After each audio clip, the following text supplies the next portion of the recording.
안녕하세요. 여동생이라면 껌뻑 죽는 남자와 결혼해서 애까지 빼앗길 뻔했네요. 저는 결혼한 지 3년차 30대 주부예요. 남편과 저는 요리교실에서 만났어요. 남편은 요리 강사였고 저는 수강생이었지요. 수강생들을 대하는 상냥하고 자상한 남편에게 반한 제가 먼저 사귀자고 문자를 보냈고 그렇게 우리는 연인이 되었지요. 경제적으로 여유 있는 집안에서 외동으로 자란 저는 어느 하나 부족함 없이 누리며 자랐어요. 하지만 형제나 자매가 있는 친구들은 많이 부럽더라고요. 특히 언니나 오빠가 있는 친구들 말이죠. 한 번은 제가 초등학교 4학년 때였어요.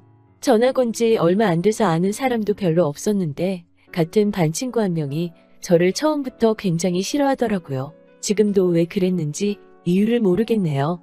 아무튼 결국 하루는 교실에서 그 여자애와 제가 시비가 붙었는데 그 이야기를 들은 그 여자애의 오빠가 바로 저를 찾으러 교실로 왔더라고요. 부럽기도 하고 무섭기도 했던 그 마음이 지금도 생생하게 느껴지네요. 나에게도 나를 지켜주기 위해 발벗고 나서주는 오빠가 있으면 좋겠다는 생각을 했어요. 사춘기에 들어서는 부모님에게는 털어놓을 수 없는 이야기를 들어줄 언니가 있다면 참 좋았을 텐데라는 상상을 줄곧 했네요.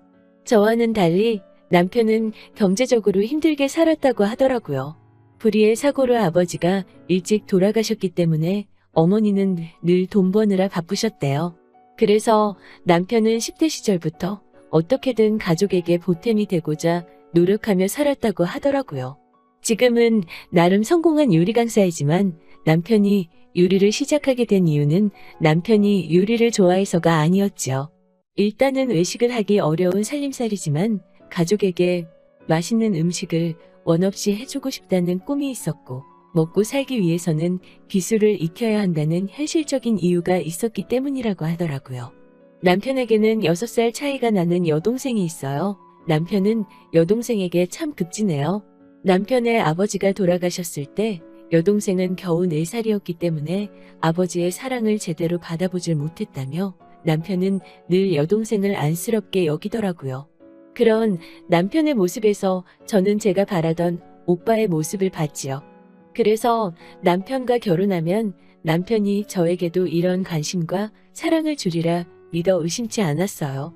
그리고 늘 혼자라고 생각했던 제 인생에 오빠 같은 남편과 여동생이 동시에 생긴다고 생각하니 기쁜 마음이 컸고요. 사람들은 아가씨와 올케는 영원히 가까워질 수 없는 사이라고 말했지만 저는 우리는 다를 거라는 막연하지만 확신이 있었지요. 지금 생각해보면 제가 얼마나 오만했었는지. 일단 아가씨는 저희를 정말 잘 따르기는 해요. 남편한테는 아빠, 저한테는 엄마라고 부를 정도로요.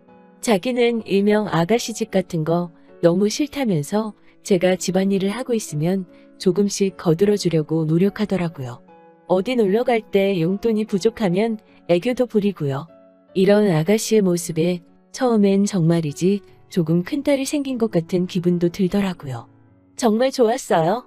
그런데 막상 살면서 겪어본 남편과 아가씨의 관계는 제가 생각한 것보다 훨씬 더 가깝고 친밀하더라고요.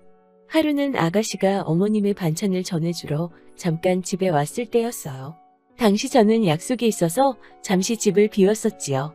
아가씨가 온다는 소리에 헐레벌떡 집으로 돌아왔는데 신발장에 아가씨 신발하고 남편 신발은 있는데 둘이 보이지를 않더라고요. 어디 있나 생각하는 찰나 화장실에서 아가씨와 남편의 웃음소리가 나더라고요. 느낌이 쎄해서 화장실 문을 열자 남편은 욕조 안에 앉아서 목욕을 하고 있고 아가씨가 남편의 등을 밀어주고 있더라고요. 제가 화장실 문을 열었는데도 아가씨와 남편은 전혀 당황하는 기색이 없더라고요. 순간 화가 난 제가 화장실에서 나오자 남편이 오히려 저에게 애 무한하게 뭐 하는 거야? 라며 저에게 싫은 소리를 하더라고요. 결국 남편의 성화의 아가씨에게 미안하다고 하고 흐지부지 상황을 넘겼어요. 하루는 집에서 빨래를 정리하고 있는데 아가씨가 근처에 지나가다 언니 생각이 났다면서 왔더라고요. 그런데 빨래줄에 걸려있는 남편 속옷을 보더니 언니가 이거 산 거예요? 오빠는 예민해서 면으로 된 팬티만 입는데라며 핀잔을 주더라고요. 결국 그날 밤 제가 이건 너무 도를 지나치는 것 같다고 남편한테 솔직하게 털어놓자 남편이 제가 그렇게 심각하게 받아들일 줄 몰랐다면서 앞으로는 조심하겠다고 하더라고요. 그 이후로는 한동안 특별한 일 없이 잘 지냈어요. 아가씨랑 저희 부부 사이가 멀어지고 한 것도 아니었고 그저 남편과 아가씨 사이의 유난스러운 일들이 제 눈에 띄지 않았던 거지요. 그런 날들 중 어느 날 아가씨가 소개할 사람이 있다며 저희 집에 데리고 왔어요. 어머님께 인사드리기 전에 저희에게 먼저 보여주고 싶었다면서 말이지요. 작은 카페를 운영 중이라는 아가씨의 남자친구는 누가 봐도 훤칠하고 잘생긴 외모를 가졌더라고요. 아가씨 말이 아가씨가 먼저 반해서 오랫동안 쫓아다녔다고 하는데 그 말이 이해가 가더라고요. 이야기를 나눠보니 생각보다 고지식하다는 느낌은 있었지만 아가씨가 좋다면 된 거지라는 생각에 별말은 안 했어요. 그리고 얼마 뒤 많은 사람들의 축하와 축복 속에서 아가씨는 결혼식을 올렸어요. 정말이지 모든 것이 평화롭고 순탄하게 흘러가는 것만 같았어요. 얼마 전 그 일이 생기기 전까지는 말이지요. 아가씨가 시집가고 얼마 지나지 않았을 때였어요. 남편이 아가씨와 모처럼 둘이서 데이트를 한다고 농담을 던지며 집을 나서더라고요. 제가 남편과 연애할 때부터 아가씨는 걱정이나 고민거리는 오빠인 제 남편과 단둘이 이야기를 하는 편이었기 때문에 저도 그러라 했지요. 그런데 그날 밤 현관을 들어오는 남편의 표정이 영 어둡더라고요. 제가 걱정스러워서 무슨 일이냐고 몇 번을 물었지만 남편은 말하기를 꺼려하더라고요. 저도 더 이상 캐묻지 않았고요. 그 후로 며칠 뒤 남편이 저에게 아기를 갖자고 하더라고요. 조금 놀랐지요. 그도 그럴 것이 남편은 사실 아기를 좋아하지 않거든요. 그래서 결혼한 지 얼마 되지 않았을 때 제가 아기를 갖자고 할 때는 아직 우리가 아이를 가질 상황이 안 되니 시간이 지난 뒤에 자리 좀 잡으면 갖자라는 말로 완곡하게 거절당하곤 했거든요. 얼떨떨한 상황에서 이튿날이 되자 이제 어머님까지 나서서 갑자기 아기는 언제 가질 예정이냐고 물어보시더라고요. 막연하게 딸까지 시집 가니까 적적하신가 보다 라는 생각이 들더라고요. 그리곤 그날 점심 무렵 어머님이 집에 오셨어요. 반찬 좀 주러 왔다는 어머님 손에는 웬 한약이 들려있더라고요. 남편 주려고 가져오셨나 생각했는데 어머님은 저 주려고 지어오셨다면서 몸이 따뜻해지고 순환이 잘 되는 약이니 오늘부터 잊지 말고 하루에 2포씩 꼭 마시라고 신신당부를 하시더라고요. 그리고 2달이 지났을 무렵 아무리 기다려도 생리가 시작되질 않아서 걱정스러운 마음이 들더라고요. 처음에는 회사 생활 때문에 내가 스트레스를 많이 받아서 그런가라는 생각도 들었지만 한편으로는 혹시나 하는 마음이 들어서 남편에게는 알리지 않고 임신 테스트를 해봤지요. 그런데 세상에 2줄이 나오더라고요. 곧바로 남편에게 전화해 이 소식을 알렸어요. 꽃다발과 케이크를 사들고 퇴근한 남편은 제 손을 꼭 잡고 정말 고맙고 미안하다고 하더라고요. 뭐가 미안한지는 알 수 없었지만 말이죠. 제 임신 소식을 알게 되신 어머님은 저를 몹시도 칭찬하시면서 극진하게 저를 대우해 주셨어요. 몸에 좋다는 음식은 어떻게든 구해다 먹게 하시고 손발이 따뜻해야 한다면서 어머님이 직접 조격도 준비해 주시고 반찬이며 뭐며 다 제 입맛에 맞게 준비해 주셨어요. 게다가 이런 걸 겹경사라고 하나요? 제가 임신한 무렵 아가씨도 임신 소식을 전해왔어요. 어느덧 시간이 흘러 10달을 조금 덜 채운 어느 날 극심한 산통을 느낀 저는 바로 병원으로 실려갔어요. 그리고 그날 저는 공주님을 출산했지요. 그런데 저희 친정엄마가 나중에 말씀해 주시기를 간호사가 제가 딸을 낳았다고 말하자마자 시댁 부모님은 큰 한숨을 내쉬더랍니다. 게다가 불행하게도 아가씨는 출산 중 아기가 세상을 떠났다고 하더라고요. 뭐라 위로할 길이 없었지요. 예쁜 딸아이를 품에 안았지만 아가씨의 소식에 저는 마음껏 기뻐할 수가 없더라고요. 산후조리가 끝나고 집으로 돌아온 지 며칠 지났을 무렵 아가씨가 잠깐 집에 왔어요. 제가 딸아이 기저귀를 갈고 있는데 아가씨가 물끄러미 제 딸을 쳐다보다가 손가락을 가져다 대며 기왕 나오는 거 그거 하나만 달고 나오지? 라고 말하는 거예요. 그 광경을 본 순간 어이가 없고 확 그 손가락을 비틀어버리고 싶더라고요. 하지만 아기를 잃은 여자가 제정신이겠냐 싶은 마음도 들어서 그냥 실언이려니 하고 말았어요. 그런데 출산 후 한 달도 채 지나지 않았을 무렵 어머님께서 제 눈치를 살피시는 듯 하더니 둘째는 언제 가질 거냐고 물어보시는 거예요. 저는 조심스럽게 한 2년 정도 후가 어떨까 생각하고 있다고 했지요. 그러자 순간 어머님 얼굴에 실망한 기색이 역력하더라고요.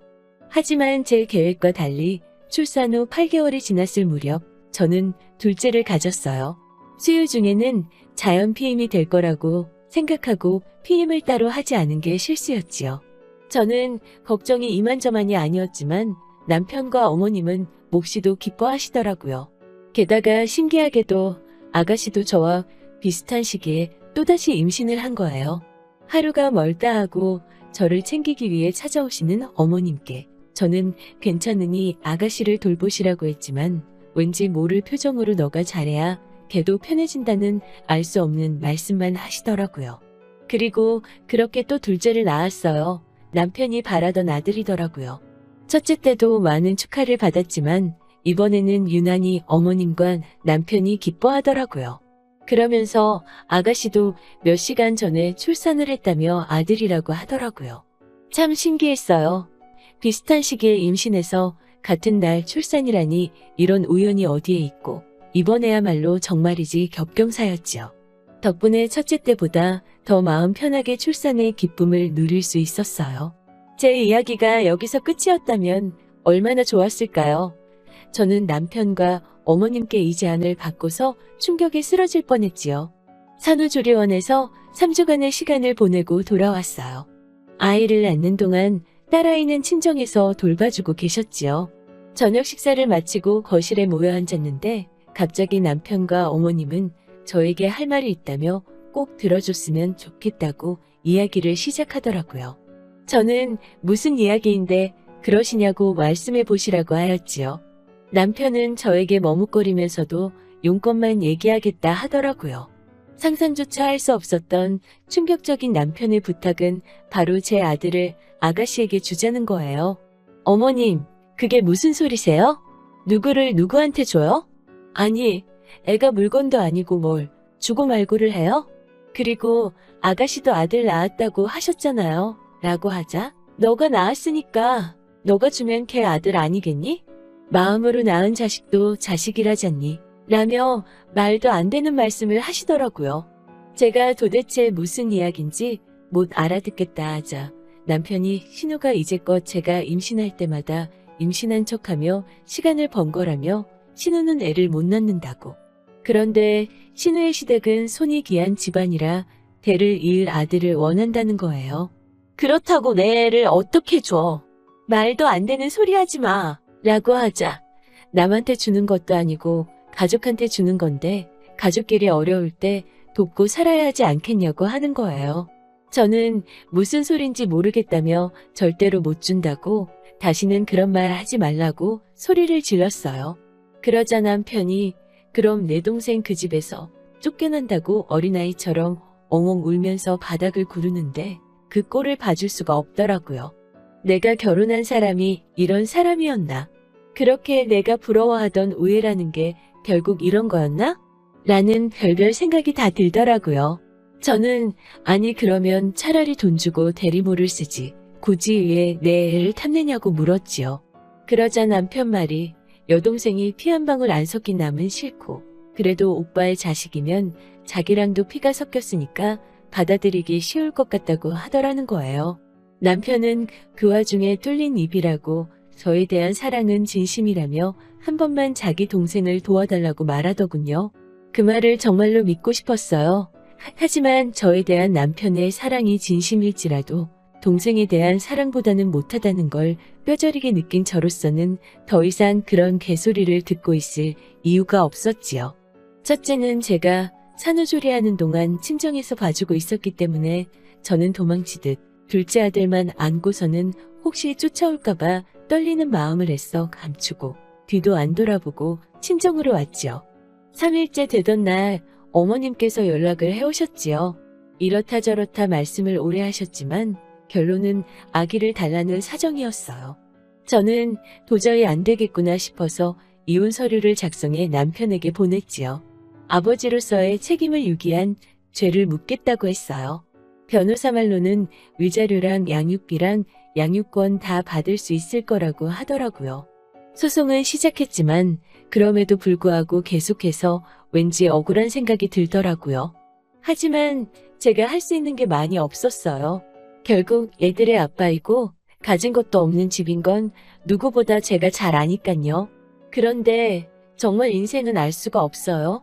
인과응보라는 말처럼 사람은 착하게 살아야 해요. 얼마 전 우연히 아가씨의 소식을 듣게 되었어요. 그렇게 지키려고 하던 아가씨의 결혼 생활은 결국 파토가 나고 말았지요. 아가씨가 임신한 척 한 걸 들킬까봐 그동안 아주버님이랑 잠자리하는 걸 피했나 봐요. 넘치는 힘과 욕구를 주체하지 못한 아주버님이 결국 홧김에 몇 번 다른 여자를 안았는데 그 여자가 떡하니 아들을 낳았다고 하더라고요.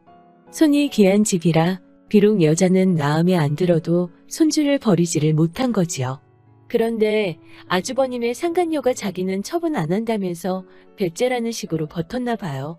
결국 아가씨 시댁에서 이혼하라고 하도 몰아붙여서 결국 맨몸으로 쫓겨나듯 강제 이혼을 당할 판인가 봐요.